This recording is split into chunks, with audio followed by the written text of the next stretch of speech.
আসসালামু আলাইকুম রহমতুল্লাহি ওবরকাতুহু।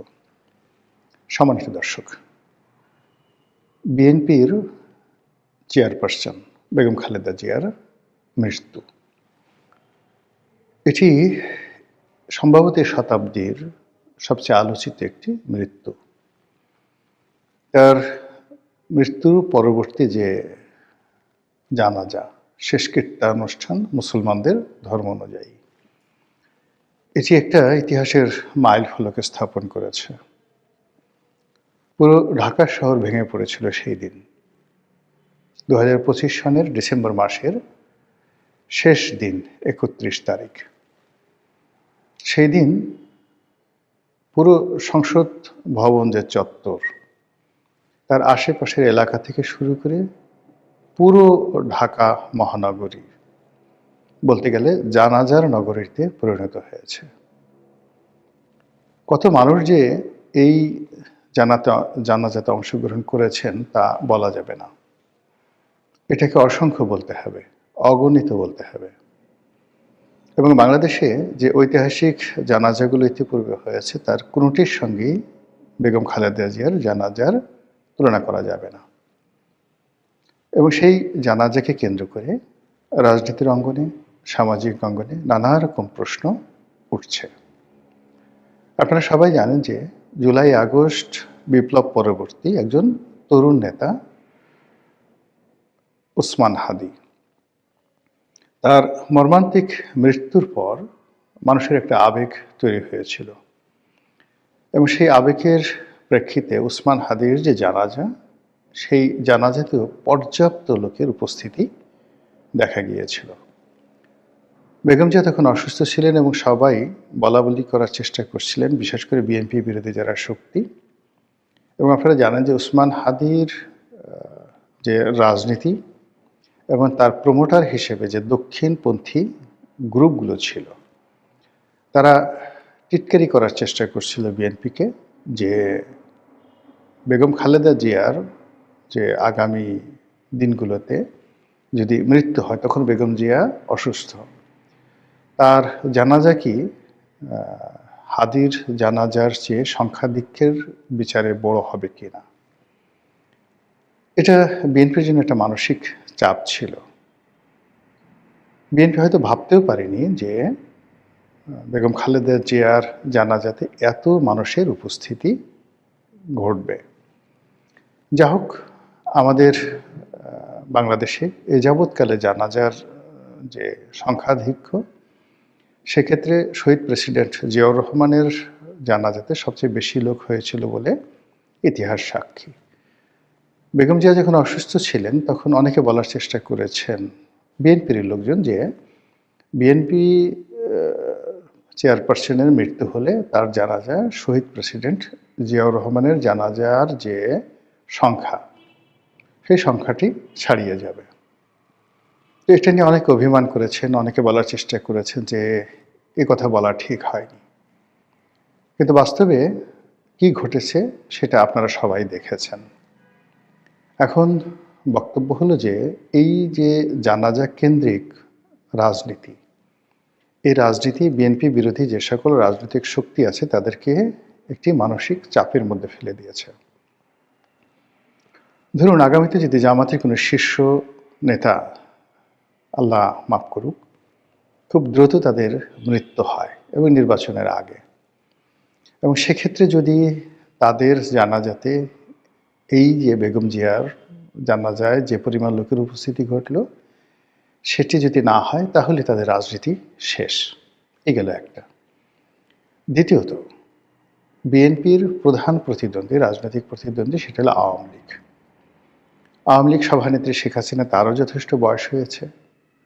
এখন তিনি দেশের বাইরে আছেন, তার রাজনৈতিক দল কার্যত নিষিদ্ধ, এবং তার যে সকল নেতাকর্মী বাংলাদেশে আছেন সবাই নিষ্ক্রিয়, অনেকে পলাতক, এবং বিরাট সংখ্যক নেতাকর্মী জেলখানাতে তারা জেলের ঘানি টানছেন।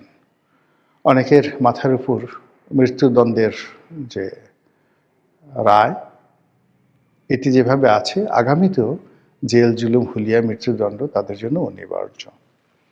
তো সেক্ষেত্রে আওয়ামী লীগের রাজনীতির ভবিষ্যৎ কী? অনেকে বলার চেষ্টা করছেন যে বেগম জিয়ার তো এদেশে জানাজা জুটল কপালে। শেখ হাসিনা তো বাংলাদেশে আসতে পারবে না। তার কপালে কি জানাজা জুটবে? সে কি বাংলাদেশে আসতে পারবে? কিংবা তার যদি জানাজা হয় তাহলে সেই জানাজা কি খালেদা জিয়ার চেয়ে বেশি হবে? খালেদা জিয়ার মতো হবে? নাকি তার পিতা বঙ্গবন্ধু শেখ মুজিবুর রহমানের শাহাদাত বরণের পর টুঙ্গিপাড়াতে যে স্বল্প সংখ্যক মানুষ তার জানাজাতে অংশগ্রহণ করেছিলেন এবং ৫৭০ সাবান দিয়ে তাকে গোসল করানো হয়েছিল, ওইরকম কিছু শেখ হাসিনার তকদিরে হবে কিনা, এই বিষয়গুলো নিয়ে আলাপ আলোচনা করা হচ্ছে। বিষয়গুলো খুবই সেন্সিটিভ এবং আমি সাধারণত ব্যক্তিগতভাবে যারা মজলুম থাকেন তাদের বিপক্ষে কখনো কথা বলি না। আর যারা শক্তিশালী, আমার এই জীবনে ছোটকাল থেকে, একেবারে ছোটকাল থেকে, আমি যখন 4, 5, 6-এ পড়ি তখন থেকে যাদের সঙ্গে বিরোধ আমার হয়েছে তারা সবাই শক্তিশালী মানুষ ছিলেন। আমার পর্যায়ের বা আমার সেই দুর্বল এই সকল মানুষের সঙ্গে আমি কখনোই লড়াই সংগ্রাম করিনি। আমার যারা সমপর্যায়ের লোক তাদের সঙ্গে আমার বন্ধুত্ব সেই ছোটকাল থেকে এখন পর্যন্ত, এবং আমার কোনো বন্ধু, সেটা আমার প্রতিবেশী হন কিংবা ধরুন আমার সহকর্মী বা আমার সহপাঠী, কারোর সঙ্গে আমার জীবনে ঝগড়াঝাঁটি তো দূরের কথা, তুই তুকারি পর্যন্ত হয়নি। আমি অনেক মানুষের সঙ্গে বিরোধিতা করেছি বা করে যাচ্ছি, অনেকে সমালোচনা করি। যেখানে নীতি নৈতিকতার ব্যাপার আসে, যেখানে সত্য এবং মিথ্যার বিষয় আসে, যেখানে দেশপ্রেম এবং জাতীয়তার বিষয় আসে, আমার নিজের ব্যক্তিগত কোনো বিষয় নিয়ে কারোর সঙ্গে আমার দ্বন্দ্ব সংঘাত হয়নি। মতবিরোধ হয় ক্ষেত্র বিশেষে, কিন্তু আমরা সেটা একটা নির্দিষ্ট সময়ের পর মিটিয়ে ফেলি। তো যেটা বলছিলাম যে এই মুহূর্তে আওয়ামী লীগ ইতিহাসের সবচেয়ে একটি খারাপ সময় তারা পার করছে। তো সেই ক্ষেত্রে তাদেরকে নিয়ে কোনো নেতিবাচক আলাপ আলোচনা আমার স্বভাব বিরুদ্ধ। কাজে আমি নেতিবাচক আলোচনা করব না। আমি শুধুমাত্র যে কথাগুলো আওয়ামী বিরোধীরা বলছেন এই মুহূর্তে, যে এইবার আওয়ামী লীগ আগামী ৫০ বছরে আসতে পারবে না, তাদেরকে আমি শুধু যে জিনিসটা বলবো যে এই মাত্র ১৭ মাস আগে তারেক রহমান সাহেবের অবস্থা কী ছিল, বেগম জিয়ার অবস্থা কী ছিল, লুৎফুজ্জামান বাবর সাহেবের অবস্থা কী ছিল, আর এই ১৭ মাস পরে পুরো পরিস্থিতি কী করে তাদের অনুকূলে চলে গেল। এটা প্রকৃতির একটা লীলা খেলা, এবং এই কাজের জন্য বিএনপির যারা নেতাকর্মী তাদের কোনো কর্ম দায়ী নয়। এটি কেবলই আল্লাহ রাব্বুল আলামিন দয়া করে তাদেরকে একটি সুযোগ করে দিয়েছেন। তারা ২০০১ থেকে ২০০৬ সন পর্যন্ত ক্ষমতায় ছিলেন। ওই সময় তাদের নানা অনিয়ম, দুর্নীতি, তারপর স্বেচ্ছাচারিতা, ভুল, ভ্রান্তি ইত্যাদি নানা কারণে তারা ক্ষমতাচ্যুত হয়েছেন। এই ২০০৬ থেকে আজ অবধি তারা কেউ স্বীকার করেননি যে তারা ভুল করেছেন, তারা অন্যায় করেছেন, গুনাহ করেছেন। তারা তওবা করেছেন, কান্নাকাটি করেছেন এবং যাকে বলা হয় যে সৎপথে ফিরে এসেছেন, দৃঢ়তা দেখিয়েছেন যে জীবনে কখনো সুযোগ পেলে তারা ভালো কাজ বই মন্দ কাজ করবেন না। এরকম কোনো নজির আমরা দেখিনি। বরং গত ১৭ মাসে বিএনপির যে সকল বাজে লোক ছিল তারা অতীতের যে কোনো সময় এসে আরও বাজে হয়ে গেছে। বিএনপির যে সকল লোক খারাপ কাজ করতো ২০০১ থেকে ৬, তারা গত ১৭ মাসে তার চেয়ে বেশি খারাপ কাজ করেছে। কিন্তু তারপরও প্রকৃতি তাদেরকে একটা সুযোগ করে দিয়েছে। সে সুযোগ কেন? সে সুযোগ প্রথমত আওয়ামী লীগের যে ব্যর্থতা, দুর্নীতি, অনিয়ম, স্বেচ্ছাচার, পাপাচার, নানা রকম কুকর্ম। দ্বিতীয়ত এই গত ১৭ মাসে বর্তমান যে ডক্টর মোহাম্মদ ইউনূসের সরকার, তাদের কোনো সফলতা নেই। সেই সফলতা না থাকার কারণে জনাব তারেক রহমান সাহেব এবং বিএনপি বর্তমান রাজনীতিতে অনিবার্য হয়ে পড়েছেন। এটি তাদের কোনো সুকর্মের ফসল নয়। তো সেই দিক থেকে আগামী রাজনীতিতে যদি বিএনপি খুব ভালো করে কিংবা এখন ডক্টর মোহাম্মদ ইউনূস যদি হঠাৎ করে খুব ভালো করা শুরু করেন, মানুষের আবেগ, অনুভূতি, সমর্থন পরিবর্তন হতে ১ মিনিট সময় লাগবে না। কিন্তু যদি তারা আওয়ামী লীগের মতো কর্মকাণ্ড করে, তাহলে লোকজন আওয়ামী লীগকে বাদ দিয়ে বিএনপির সমালোচনা করবে বা ডক্টর মোহাম্মদ ইউনূসের সমালোচনা করবে। এবং দৈবাৎ যদি কোনো দুর্ঘটনা ঘটে যায়, ছোট্ট একটি দুর্ঘটনা, অর্থাৎ মানুষের এই মুহূর্তে যে ক্ষোভগুলো আছে, ব্যথাগুলো রয়েছে, বেদনাগুলো রয়েছে, অভাব, অভিযোগ এবং সমাজের যে এলিট শ্রেণীগুলো, তারা মূলত বিএনপি, জামাত এবং বর্তমান যে সরকার, এই ৩টি গ্রুপের উপরই বিক্ষুব্ধ অবস্থায় আছে। আপনি জানেন যে ইতিহাসের ধারাবাহিকতায় কখনো কোনো রাজতন্ত্র, কোনো রাজা ক্ষমতায় টিকতে পারেননি যখন সে দেশের এলিট সমাজ, যাদেরকে বলা হতো আমির, ওমরা বা অভিজাত বর্গ, তারা যতক্ষণ না পর্যন্ত বায়াত গ্রহণ না করেছেন, যতক্ষণ পর্যন্ত না সমর্থন দিয়েছেন এবং সহযোগিতা করেছেন, ততক্ষণ পর্যন্ত পৃথিবীর কোনো রাজা, মহারাজা, সম্রাট সিংহাসনে স্বস্তিতে থাকতে পারেননি। ১ মাস, ২ মাস, ৬ মাস, এর বেশি না। এজন্য যখনই কেউ ক্ষমতায় বসেছেন অতীতে, সেটা আলেকজান্ডার হন, দারায়ুস হন, জুলিয়াস সিজার হন, তারা সমাজের অভিজাত বর্গের সমর্থন সবার আগে আদায় করে নিয়েছেন। এমনকি খুলাফায়ে রাশিদিনের জামানাতে যারা খলিফা হতেন, তাদের কাছে প্রথমে শীর্ষস্থানীয় সাহাবী গোত্রপ্রধানরা এসে বায়াত গ্রহণ করতেন। তো সেই অর্থে বর্তমান বিএনপি এবং বর্তমান যে অন্তর্বর্তীকালীন সরকার, এদের উপর এদেশের যারা আমির, উমরা, এদেশের যারা অভিজাত বর্গ, ক্ষমতাধর, ধনিক শ্রেণী, তারা কেউ তাদেরকে সমর্থন দিচ্ছে না। অধিকাংশ যার যার অবস্থান থেকে তারা এখনো পর্যন্ত বিএনপি এবং অন্তর্বর্তীকালীন সরকারের বিরুদ্ধে কাজ করে যাচ্ছে। অনেকে ঠিক আনুগত্য দেখাচ্ছেন, তেলবাজি করছেন, এটা কেবলমাত্র ভয় থেকে, কিন্তু অন্তরের অন্তঃস্থল থেকে কেউ তাদেরকে সমর্থন করছেন না।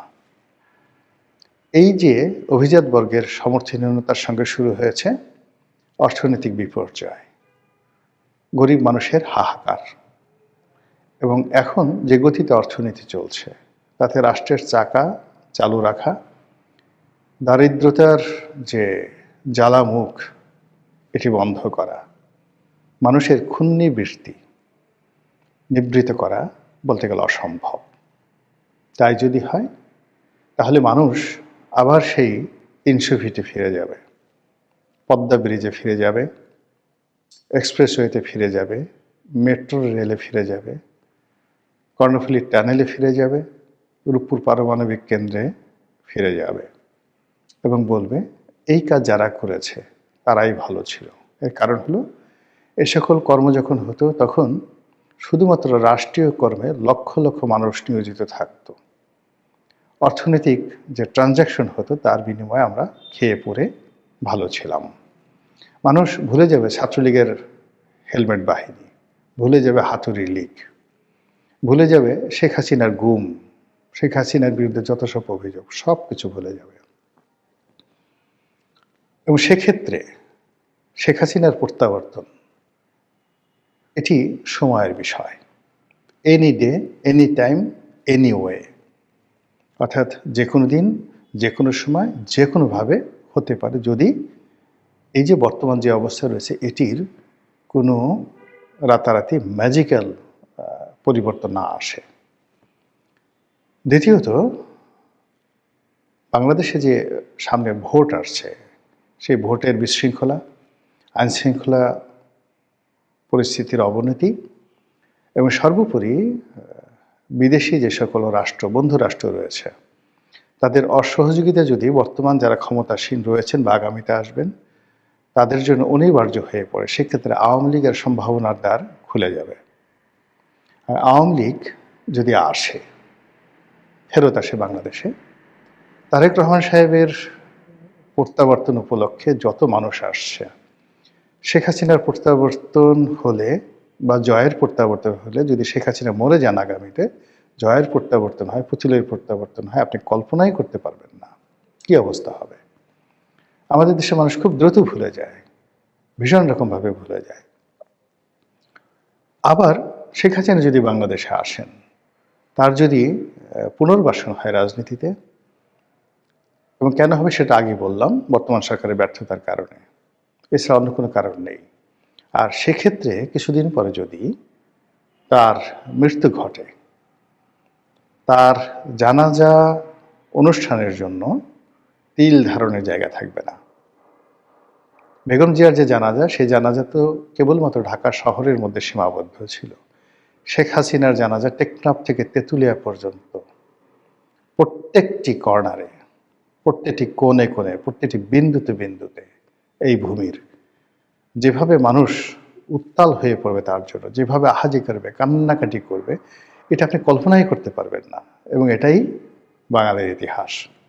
খুব দ্রুত ভুলে যায়, খুব দ্রুত আবেগপ্রবণ হয়ে যায়, আর অতীতের যে কোনো রেকর্ডকে নিজেরা ভাঙার জন্য নিজেরাই প্রতিযোগিতা করে। আর একটা বিষয় আমাদের বৈশিষ্ট্য, সেটি হলো আমরা যে কোনো উৎসবের আমেজের চাইতে আমাদের যে শোকের আমেজ, এখানে আমরা বেশি সমাগম করতে আমরা বেশি ভালোবাসি। ভালো কাজের চাইতে মন্দ কাজে আমাদের তৃপ্তি বেশি, এবং প্রয়োজনের চাইতে অপ্রয়োজনীয় কাজে আমরা ভীষণ রকম ব্যস্ত থাকি। তো সেই দিক থেকে আপনি আমি যেগুলো কল্পনাও করতে পারছি না, সেগুলোই আগামী দিনে আমাদের জন্য হয়তো অপেক্ষা করছে, যদি না আল্লাহ রাব্বুল আলামিন তার আপন মহিমায় এ জাতিকে নতুন কোনো দিশারি না দান করেন, নতুন কোনো পথ বা মতের সন্ধান না দেন। আসসালামু আলাইকুম ওয়া রাহমাতুল্লাহি ওয়া বারাকাতুহু।